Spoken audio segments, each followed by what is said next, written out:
Este convite ha sido muy profundo por todo lo que hemos aprendido sobre y compartido en torno a las 1000 maneras del buen vivir.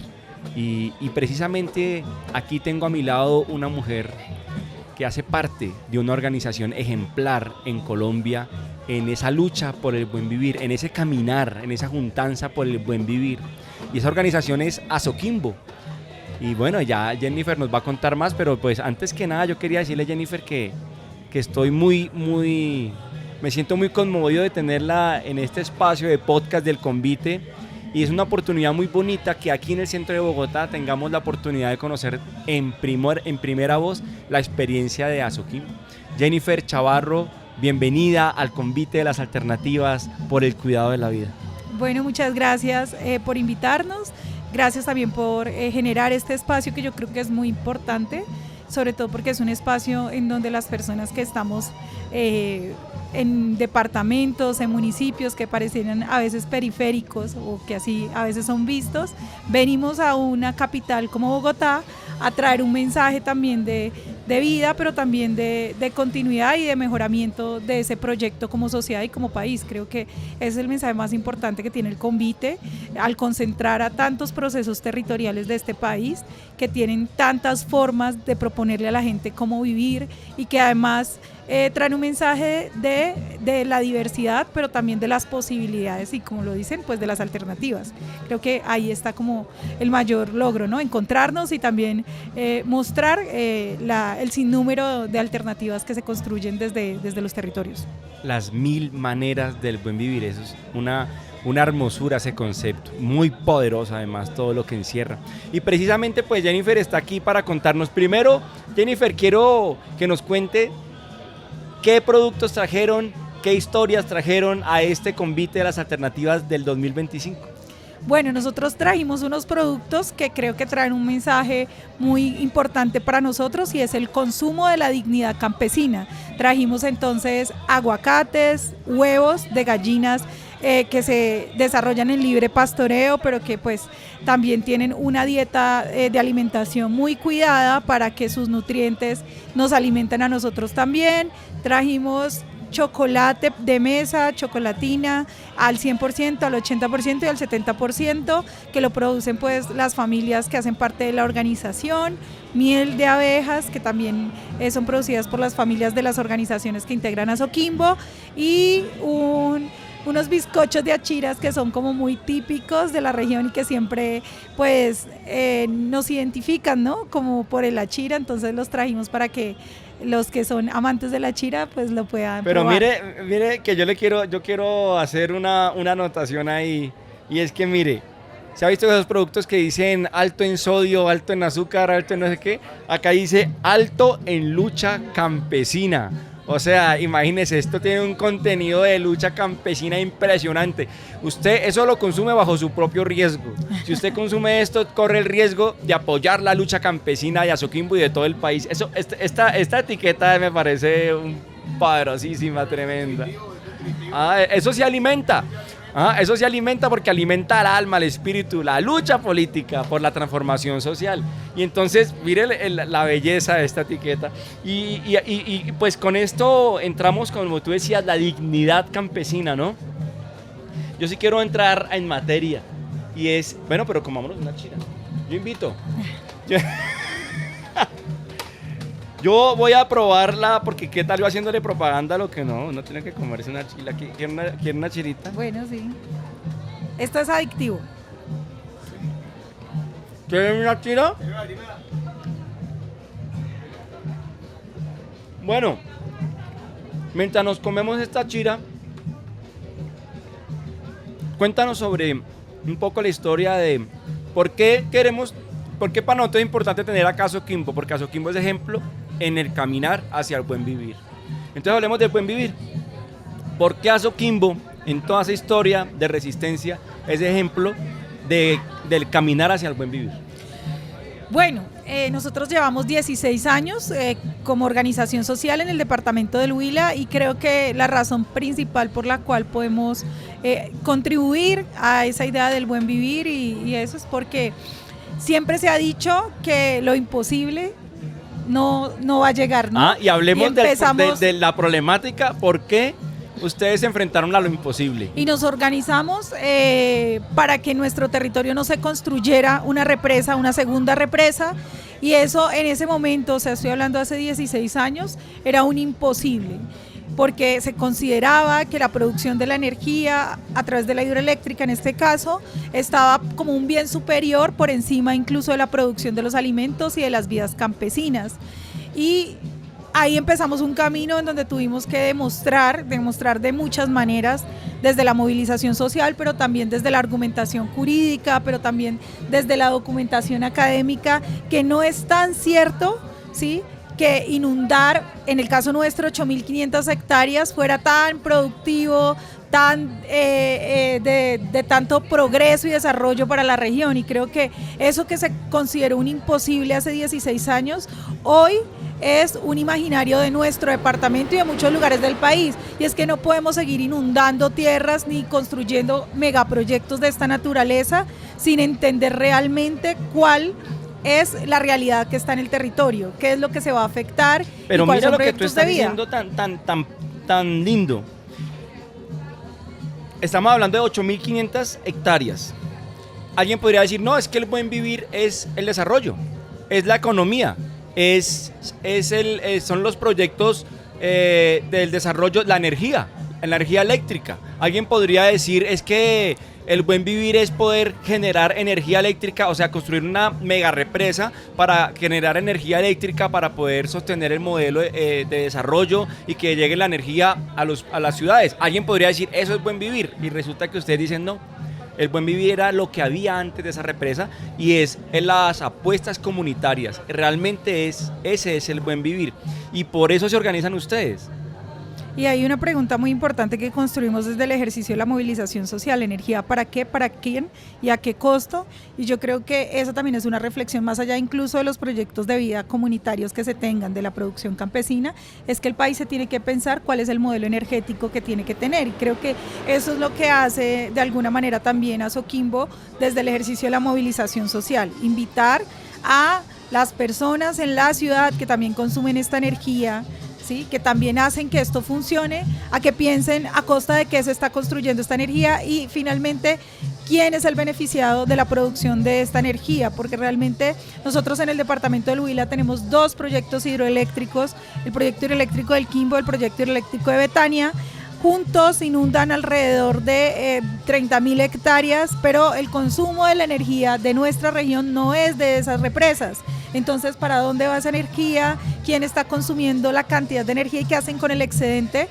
Después de resolver las necesidades, y nos damos cuenta que el consumo domiciliario de energía, que el consumo que usted tiene en su casa, que el que tenemos nosotros en nuestra casa, no es el consumo que demanda la cantidad de energía que se produce. Y hay un debate mayor, y yo creo que el buen vivir, por supuesto, desde la mesa, con la seguridad y la soberanía alimentaria, con los alimentos que estábamos produciendo y que se dejaron de producir por la inundación, pero también el buen vivir pensándonos como sociedad, como país, cómo vamos a producir la energía, para qué y para quién. Tremendo cómo nos está llevando a un concepto de buen vivir como nación y pensarnos en el otro, en de dónde viene la energía que consumo. Tú dices que la energía que ustedes consumen no es de ninguna de las 2 represas. No, nosotros hacemos obviamente la compra de energía a través de quien la comercializa en nuestra región, que es una entidad de carácter mixta, que es Electrohuila, pero pues ellos compran la energía principalmente de las hidroeléctricas de Antioquia, y bueno, y así mismo. Ahí depende también de la situación, ¿no? Pues de la demanda que haya. Entonces, acá tenemos un concepto tremendo, y es que el buen vivir es pensarnos como no solo como comunidad, sino como nación. Y es de dónde viene la energía que consumimos, de dónde viene el agua que consumimos, de dónde vienen los productos que consumimos, quién está siendo afectado o qué comunidad está siendo afectada por la energía que nos llega a nosotros. Y ese es un llamado de atención que tú estás haciendo tremendo al resto de los paisanos de este país, ¿no? Y pues ese caminar en esa resistencia, en esa lucha, ¿ha sido fácil? No ha sido fácil, justo porque creo que pensarse otras formas, reconocer otras formas, siempre va a generar, digamos, como una no sé, casi que hace que sea incrédula la gente en pensar que hay otras formas. Lo ven como una imposibilidad. Entonces, cuando nosotros dijimos no más represas en el departamento del Huila, no queremos que construya represas, eso era como un imposible porque es oponernos al desarrollo económico. Siempre están asociadas a estos grandes megarrelatos que han construido de lo que está bien, de lo que sí debe ser, y eso invisibiliza inmediatamente pues otras formas que tenemos en los territorios. Entonces, en esas grandes narrativas pues siempre hay, digamos, como grandes obstáculos, ¿no? Para que la gente entienda de qué estamos hablando, y ha sido una lucha, pero creo que también es un proceso para nosotros y para la sociedad en general. O sea, todos hemos tenido que aprender acá que por supuesto no podemos seguir viendo las hidroeléctricas como formas de generación de energía limpia, que por supuesto no podemos seguir pensando que eso no tiene un costo más allá del que plantean las grandes empresas cuando hacen sus estudios de impactos ambientales, en donde hacen unos estudios elaborados para que el negocio les dé, por supuesto, les resulte rentable. Y eso implica desconocer el daño en la flora, en la fauna, desconocer la destrucción a los ecosistemas de los ríos, desconocer al sinnúmero de personas afectadas y desplazados por este tipo de proyectos. Entonces creo que la mayor dificultad pues está siempre en disponernos a entender que hay otras maneras de vida, que existen otras formas en los territorios y que también son totalmente respetables, y que por lo menos tenemos que reconocerlas y comprenderlas para ver como sociedad también cómo podemos compartir y convivir con ellas. Qué palabra tan tremenda la de Jennifer, porque a mí me llega la energía y yo puedo decir es buen vivir, y también yo puedo decir este proyecto nos va a traer desarrollo, que es lo que así es como llegan los megaproyectos a los territorios. Este proyecto va a llegar a este territorio a traer desarrollo, y está ese concepto de desarrollo, y es que va a haber empleo, que va a haber una gran empresa que va a emplear a la gente, que va a traer prosperidad para la región, y resulta que con el pasar de los años las comunidades se dan cuenta que esa promesa que hubo de desarrollo realmente lo que no funcionó y trae más violencia, y se repiten todos los lugares donde hay proyectos de explotación, sobre todo extractivos o mineroenergéticos. Y pues ustedes han sido víctimas. O sea, el territorio de ustedes ha sido víctima de ese modelo de desarrollo que busca, primero, lucrar unas empresas, y segundo, pues vender supuestamente energía para proveer energía a otros territorios. Y esa resistencia, ese ejemplo que ustedes están dando de lucha por transformar eso, por pensar si otras formas de energía, otras formas de desarrollo, esa semilla que ustedes están plantando ahí es muy linda. Y yo quiero saber, en este momento ustedes han recibido una tierra, un título común por parte del gobierno actual como reparación. Quiero saber un poco esa historia y que nos cuentes sobre esa tierra, sobre esos títulos. Bueno, antes me gustaría decir algo. Son como dos relatos. El relato que está para quienes estamos en el territorio y somos los territorios de sacrificio, y es el relato del desarrollo económico para las personas que están ahí, que realmente nunca se cumple. Y en segundo lugar, es un relato también construido a partir del miedo para el conjunto de la sociedad y del país de que nos vamos a quedar sin energía. Porque como todas las personas en su casa se conectan a los computadores, conectan su celular, cargan todo ahora eléctricamente, entonces ese temor permanente de que si no construimos un proyecto energético, entonces nos vamos a quedar sin energía, es decir, vamos a vivir una experiencia de un apagón como el que ya hubo aquí en Colombia hace muchos años, y entonces a partir de eso le dice a la sociedad en su conjunto, hay que respaldar estas decisiones del gobierno nacional de inundar un territorio a costa de lo que sea, porque esto es de utilidad y de interés de todos. Y yo creo que, vuelvo y lo repito, si nos ponemos a ver en realidad el grado de consumo energético que tenemos, por ejemplo, en lo domiciliario, pues es mínimo frente al consumo energético de las grandes industrias. Y ese es, digamos, como el manto que oculta realmente las intenciones y los intereses que hay alrededor. O sea, le de venden la a la energía. gente la idea de que van a ser afectados si no se construyen las represas, no va a llegar la energía a su casa, Por supuesto. va a sufrir por eso, pero resulta que hay lo que tú estás diciendo, hay un manto que está ocultando el principal objetivo, y es poder garantizar la energía a la Sí, industria. se le va a afectar su cotidianidad, porque las personas en las ciudades tienen su vida funcionando alrededor pues del consumo de energía, ¿sí? Entonces esto en realidad pues siempre es un miedo y un relato construido a partir del miedo, pero la gente ni siquiera se detiene a pensar eso qué significa, ¿no? Y también que pues además la producción de energía viene de bienes naturales como el agua, que también hay que discutir alrededor de entonces cómo se privatiza este recurso para ciertos usos y demás. Entonces yo lo que quiero decir es, son unos relatos que nos han construido para sostener este modelo, y lo que nosotros estamos haciendo desde los territorios, no solamente los afectados de represas, sino también afectados por megaindustrias petroleras y demás, es diciendo no necesariamente es así y no tiene por qué ser así. Pero eso solo es posible si nos ponemos todos de acuerdo para discutir de dónde vienen estos elementos que nos hacen posible la vida a todos. Y ese buen vivir, que puede ser entendido de muchas maneras, como no tiene que pasar por encima de los otros, que yo creo que también eso es importante, que el buen vivir de las personas en las ciudades, si requiere un consumo energético mayor que en la zona rural, no tiene por qué pasar por encima de la forma de vida de un campesino ni la de un indígena. Aquí todos podemos caber y es posible, y pues tenemos la fortuna de tener un país que nos lo permite también pensar así. O sea, mi buen vivir no puede pasar por el buen vivir de otra gente. O sea, estamos poniendo sobre la mesa una idea de fuerza tremenda. Mi buen vivir, o sea, si mi buen vivir pasa por encima del buen vivir de otra persona, no es buen vivir. No es buen vivir. Y sobre todo los más afectados son los pueblos campesinos. Y pues ya entrando al tema de tierras, yo creo que aquí ha pasado una cosa pues justa. Nosotros llevábamos 16 años luchando. Uno de los elementos que mayores pérdidas le generó a la comunidad campesina por la inundación fue la pérdida de las tierras. Perdimos 8.000 tierras que se inundaron, pero además perdimos 36.000 toneladas de alimento. Así que una reivindicación del movimiento organizado en Azoquimbo es que los campesinos tenían que volver a tener tierras para poder producirlas. Y en esa exigencia hicimos un ejercicio de movilización aquí a la capital, en donde nos tomamos las instalaciones del Ministerio de Agricultura y sentamos a las direcciones de los ministerios de Agricultura, Ambiente, y hay que decirlo, sí es cierto que este periodo de gobierno de cambio tiene una disposición de diálogo con las comunidades, y eso ya es un punto de partida importante. No están resolviendo seguramente todas las demandas, porque tampoco se podrá en tan poco tiempo, pero sí hay una disposición de dialogar con las comunidades, y a partir del diálogo construimos un acuerdo que nos condujo a la entrega del acceso de tierras de las comunidades campesinas afectadas por el proyecto hidroeléctrico El Quimbo en representación de Azoquimbo, y la entrega de 1.200 hectáreas de tierra. El presidente de la República de manera simbólica nombró esto como una entrega de reparación a las víctimas por los proyectos energéticos y por la represa del Quimbo, como un acto de justicia socioambiental.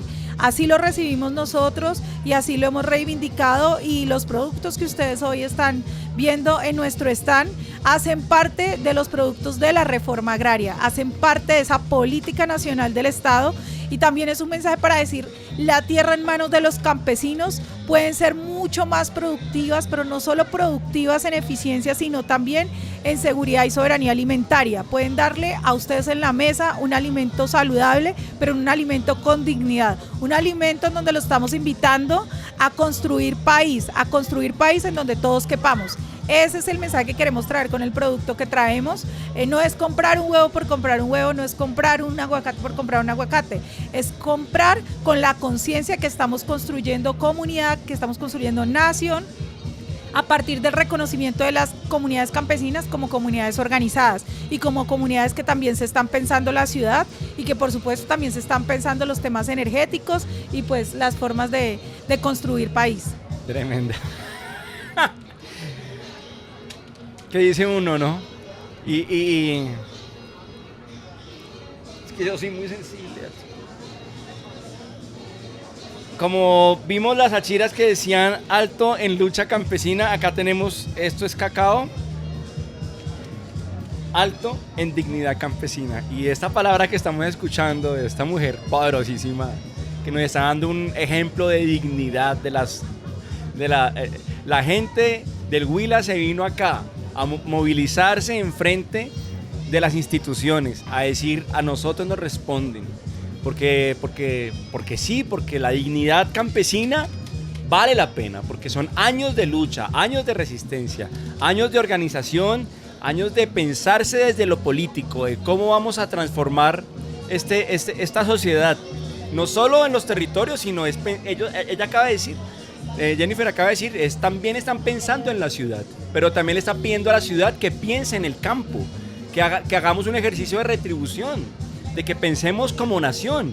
Y esta palabra que tú nos dejas es tremenda, te la agradezco muchísimo. El tiempo pues no es mucho el que tenemos, pero yo creo que has dejado una semilla en este espacio muy linda de dignidad.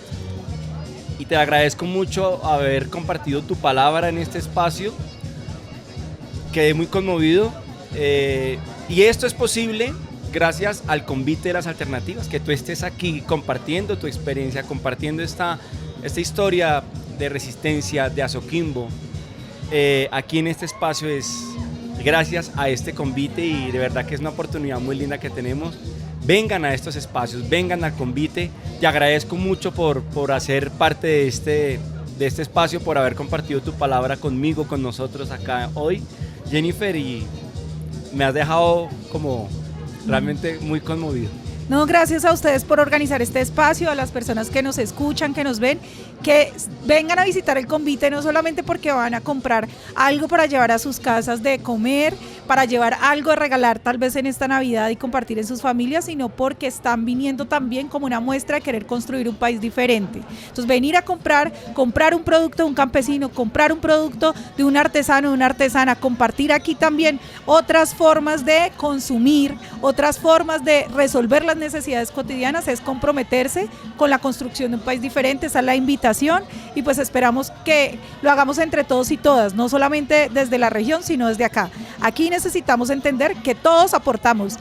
Hacer la reforma agraria integral es una tarea de todos. Ustedes lo pueden hacer comprando los productos de los campesinos organizados.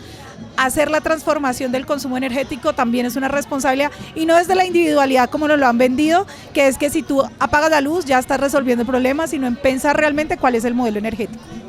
Bueno, no le estamos diciendo que no consuma, pero consuma productos dignos, así como alto en dignidad campesina. Venga, compre los regalos de la Navidad, de cumpleaños, para la mamá, para lo que quiera, para la familia, para los amigos, para la novia. Aquí productos altos en dignidad campesina, productos altos en lucha campesina. Véngase para el Convite, participe y júntese, aprenda, haga parte de esta juntanza. Y convide a los demás. Y convide a los demás. Así es que vamos a construir las 1000 maneras del buen vivir. Y que viva el Convite. Jennifer, gracias. Vale, gracias. Gracias por tu palabra.